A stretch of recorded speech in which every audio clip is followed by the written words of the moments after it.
CM विजय को 30 MLA का मिला सपोर्ट। बीजेपी एनडीए को बड़ा झटका। एआईएडीएमके में मचा बवाल। नमस्कार, मैं हूं आपके साथ फराह खान और आप देख रहे हैं पीआरबी। तमिलनाडु की राजनीति में इस वक्त ऐसा खेल हो गया है जिसने पूरी दिल्ली तक हलचलें मचा दी हैं। जिस एआईएडीएमके को बीजेपी का सबसे बड़ा साथी, बीजेपी को सबसे बड़ा सहयोगी माना जा रहा था, उसी पार्टी के 30 विधायक अब मुख्यमंत्री विजय के साथ दिखाई दे रहे हैं। जी हाँ दोस्तों, वही विजय जिनको रोकने के लिए आखिरी वक्त तक, एंड वक्त तक जोड़ तोड़ की चर्चा चल रही थी, अब वही विजय और ज्यादा मजबूत हो गए हैं। और सबसे बड़ा सवाल यह उठ रहा है कि क्या तमिलनाडु में बीजेपी का पूरा खेल बिगड़ गया है, क्योंकि फ्लोर टेस्ट से ठीक पहले जो हुआ उसने एनडीए खेमे में बेचैनियों को बढ़ा दिया है। यह हेडलाइन देखिए, आप भी समझ जाएंगे कि किस तरीके से एनडीए खेमे में बेचैनी बढ़ गई है। तमिलनाडु एआईएडीएमके के 30 विधायकों के गुट ने मुख्यमंत्री विजय को समर्थन दिया, पलानीस्वामी का विरोध। अगला हेडलाइन देखिए, फ्लोर टेस्ट से पहले विजय सरकार को एआईएडीएमके के 30 बागी विधायकों का मिला साथ। अगली हेडलाइन देखिए, साफ तौर पर स्क्रीन पर मैं आपको दिखा रही हूं। तमिलनाडु में फ्लोर टेस्ट में पहले दो गुटों में बटी एआईएडीएमके, एक धड़े ने विजय की टीवीके को समर्थन का किया ऐलान। तमिलनाडु में दोस्तों विजय सरकार बनने के बाद अब सबसे बड़ा राजनीतिक विस्फोट जो हुआ है वो एआईएडीएमके के अंदर हुआ है। दरअसल एआईएडीएमके के वरिष्ठ नेता सीवी षणमुगम के नेतृत्व में पार्टी के 30 विधायकों ने खुलकर टीवी के सरकार को समर्थन देने का खुला ऐलान कर दिया है। एक रिपोर्ट के मुताबिक, आपको आसान भाषा में समझाती हूं, नई सरकार के गठन के बाद तमिलनाडु की राजनीति में बड़ा उलटफेर देखने को मिला है। एआईएडीएमके के भीतर काने चल रही कलह जो है खुलकर सामने आई है। एआईएडीएमके अब दो गुटों में बंट गई है। एआईएडीएमके नेता सीवी षणमुगम ने 13 मई को होने वाले फ्लोर टेस्ट पहले मुख्यमंत्री विजय थलापति को टीवीके को समर्थन का खुला ऐलान कर दिया है। एआईएडीएमके नेता सीवी षणमुगम ने कहा कि हम जनता के जनादेश को स्वीकार करते हैं। लोगों का जनादेश टीवीके के लिए नहीं है, यह विजय को मुख्यमंत्री बनने के लिए है। हम मुख्यमंत्री विजय को बधाई देते हैं और मुख्यमंत्री विजय के नेतृत्व वाली टीवीके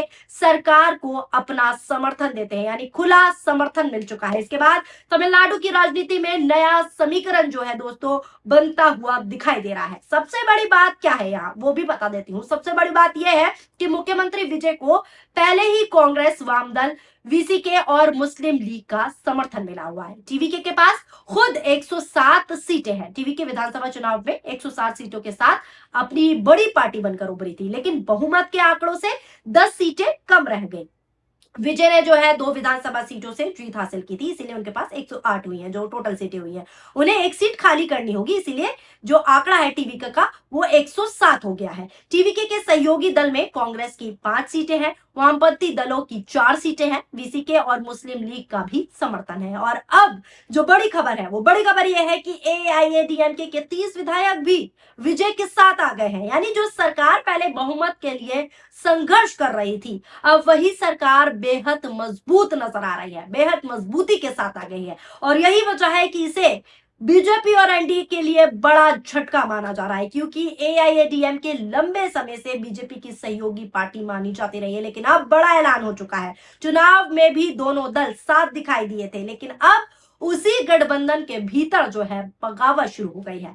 47 सीटें यानी कि 47 सीटें जीतने वाली एआईएडीएमके में से 30 विधायक अलग लगाया लाइन जो है लेते नजर आ रहे हैं। यानी पार्टी प्रमुख पलानीस्वामी के पास अब सिर्फ 17 विधायक बचते हुए दिखाई दे रहे हैं और 30 विधायकों का समर्थन मुख्यमंत्री विजय को मिल चुका है। इसी बीच दोस्तों मैं आपको बता दूं, सीवी षणमुगम ने साफ कहा है कि पार्टी तोड़ना नहीं चाहते, लेकिन जनता के जनादेश का वो सम्मान कर रहे हैं। उन्होंने कहा कि जनता ने विजय को मुख्यमंत्री बनाने के लिए अपना वोट दिया है, इसी की वो कद्र कर रहे हैं, इसलिए हम जनादेश के साथ खड़े हैं। यही बयान दोस्तों अब सोशल मीडिया पर तेजी से ट्रेंड कर रहा है, तेजी से वायरल हो रहा है। लोग कह रहे हैं कि तमिलनाडु में अब राजनीतिक जमीन जो है तेजी से खिसक रही है, लेकिन कहानी यही खत्म नहीं होती। असली विस्फोट जो है तब हुआ जब डीएमके को लेकर बड़ा दावा सामने आया। वो बड़ा दावा भी मैं आपको बता देती हूँ। षणमुगम गुट ने आरोप लगाया है कि एआईएडीएमके का एक धड़ा डीएमके के साथ जाकर सरकार बनाने की कोशिश कर रहा था। उन्होंने कहा कि एआईएडीएमके की स्थापना ही डीएमके के खिलाफ हुई थी और अगर पार्टी डीएमके के साथ जाती तो उसका अस्तित्व खत्म हो जाता, और यही वो वजह है, यही वो बड़ा मुद्दा है कि कई विधायक इसके खिलाफ हो गए। अब सवाल यहाँ दोस्तों ये उठ रहे हैं कि क्या तमिलनाडु में एआईएडीएमके टूट की तरफ बढ़ चुकी है? क्या एआईएडीएमके में जो है पूरी गुटबाजी कहूं या फिर खलबली मची हुई है, क्योंकि विधायक दल में नए नेता और उपनेता तक चुन लिए गए हैं।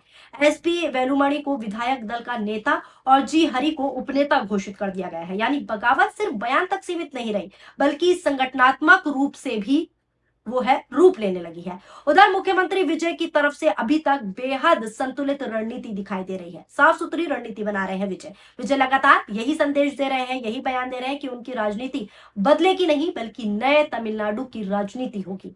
शपथ लेते ही उन्होंने मुफ्त बिजली, महिला सुरक्षा और नशे के खिलाफ विशेष जो है जैसे फैसले ले लिए हैं। तमिलनाडु का मुख्यमंत्री बनते ही थलापति विजय ने बड़ा फैसला लिया। उन्होंने धार्मिक स्थलों और साथ ही शिक्षक संस्थाएं हैं और बस अड्डे हैं, उनके 500 मीटर के दायरे में स्थित सरकार की ओर से संचालित जो शराब की दुकान है उसको बंद करने का आदेश दे दिया है। बड़ा फैसला विजय ने लिया है।